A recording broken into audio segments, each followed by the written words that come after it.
Students, তেতলা BGS মাধ্যমিক বিদ্যালয়ের পক্ষ থেকে অনলাইন ক্লাসে তোমাদেরকে আবারো স্বাগতম জানাচ্ছি। আমি মোহাম্মদ সাইফুল ইসলাম।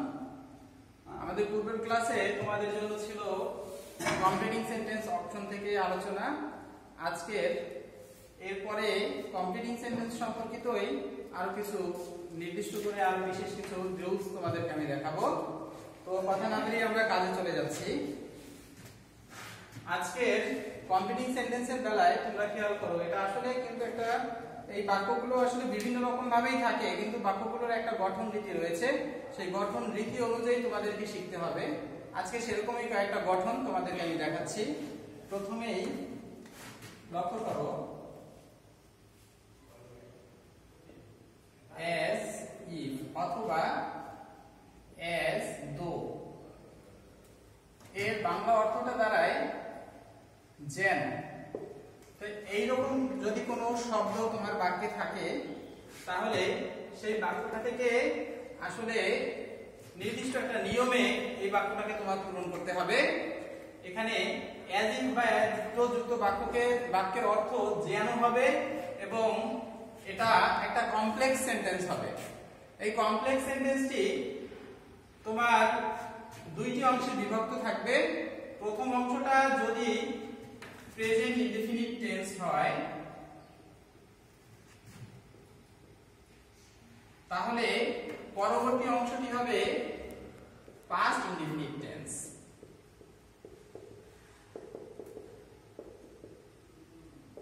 আবার প্রথম অংশটি যদি পাস্ট ইনডেফিনিট টেন্স হয়, তাহলে পরবর্তী অংশটি হবে পাস্ট পারফেক্ট টেন্স।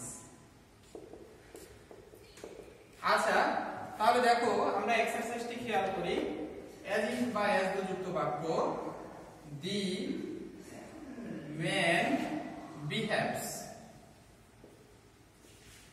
লোকটি আচরণ করে। as if অথবা as though যেন, তাহলে বাক্যটি কিন্তু as if এর বাক্য বা as though বাক্য। the man behaves, এই behaves টি ভার্বের প্রেজেন্ট ফর্ম, অর্থাৎ এটি একটি প্রেজেন্ট ইনডেফিনিট যুক্ত ক্লজ। পরের ক্লজটি হবে পাস্ট ইনডেফিনিট।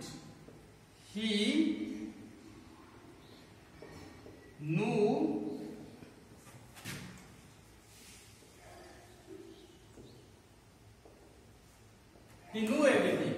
খেয়াল করো স্টুডেন্টস, the man behaves, লোকটি আচরণ করে as if যেন, he knew everything, যেন সে সবকিছু জানে।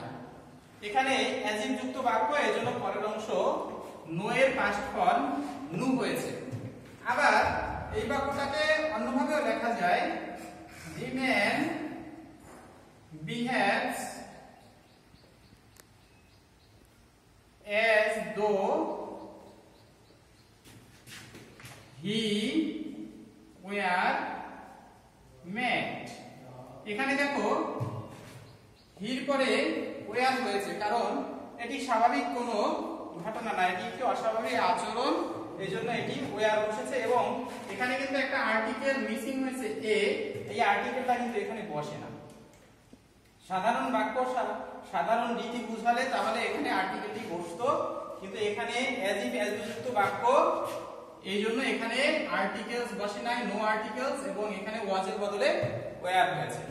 ওকে, এভাবে তোমরা as if as though যুক্ত বাক্যের উদাহরণগুলো প্র্যাকটিস করতে পারবে। বইতে দেখবে, তোমাদের বইতে এক্সারসাইজ বইতে অনেক রকমের উদাহরণ আছে এই সম্পর্কিত। আমরা পরবর্তী নিয়মে চলে যাই।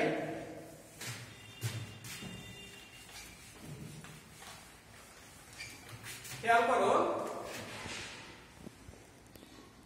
যদি ইট ইজ অথবা ইট ওয়াজ এভাবে থাকে, অথবা ইট ইজ টাইম এখনই সময়, অথবা ইট was time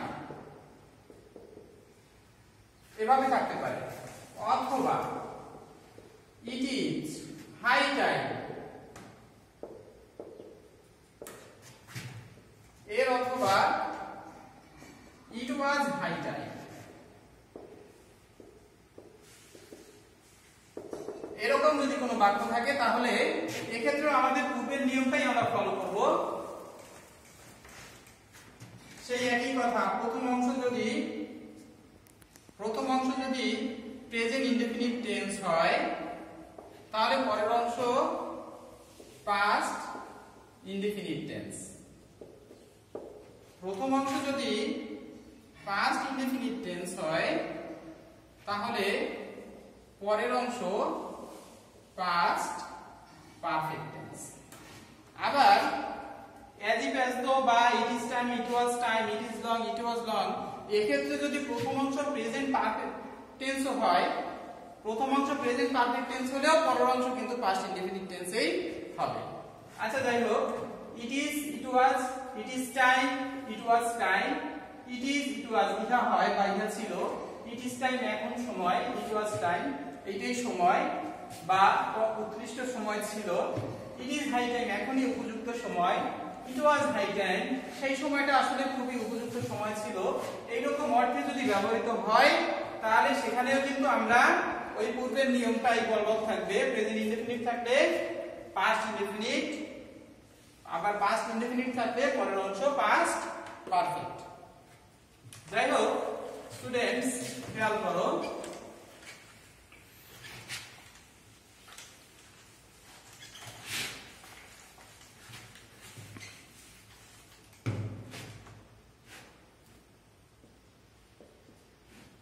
it is time, we studied, we studied regularly.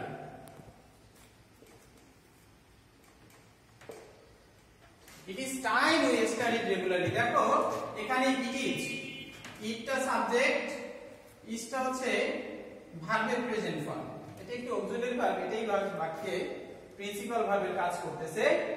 It is time এটি প্রেজেন্ট ইনডেফিনিট টেন্স এবং পরের অংশ হয়েছে past indefinite tense, we studied well এখনই সময় আমাদের ভালো করে পড়া। আবার এই বাক্যটাকে পরবর্তী নিয়মে it was time we had studied well,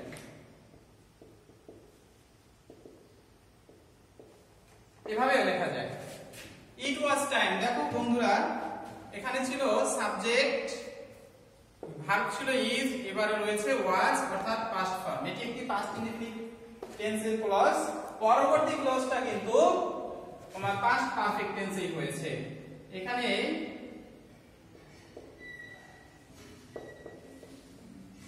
পরবর্তী ক্লজটি পাস্ট পারফেক্ট যুক্ত হয়েছে, মধ্যে কিন্তু কমা দ্বারা যুক্ত হয়েছে।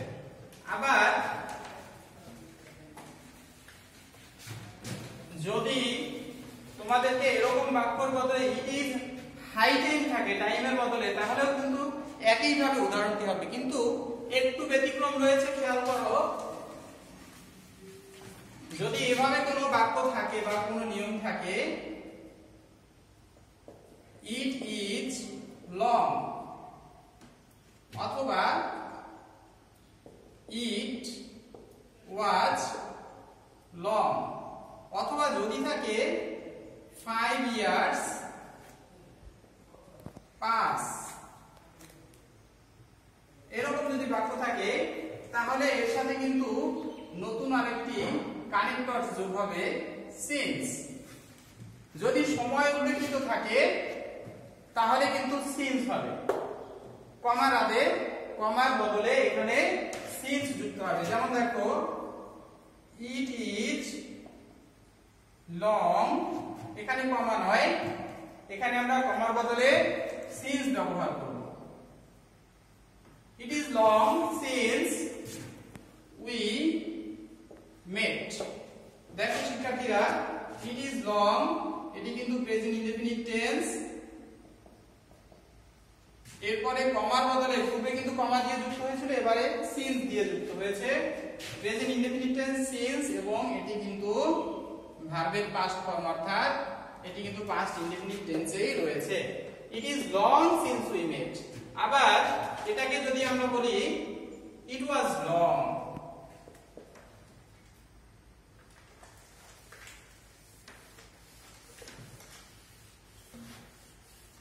যদি আমরা বলি ইট ওয়াজ লং, সেক্ষেত্রেও হবে সিন্স উই হ্যাড মেট। এরপর যদি আরো এক্সট্রা কিছু থাকে সেটাও দিতে হবে। It was long since we had met, অনেক দিন আগে আমরা সাক্ষাৎ করেছিলাম। অথবা এটাও থাকতে পারে ইট ওয়াজ 5 years, it was 5 years since I, past perfect tense, had seen him। এভাবেও বাক্যটি থাকতে পারে। তাহলে আজকে তোমাদের জন্য কমপ্লিটিং সেন্টেন্সের এই সূত্রগুলোই থাকবে। It is long, it was long, it is time, it was time. এছাড়া রয়েছিল অ্যাজ ইফ, অ্যাজ দো।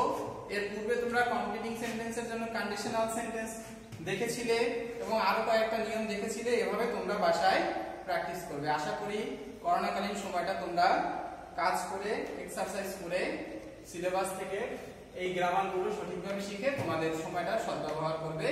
ধন্যবাদ সবাইকে।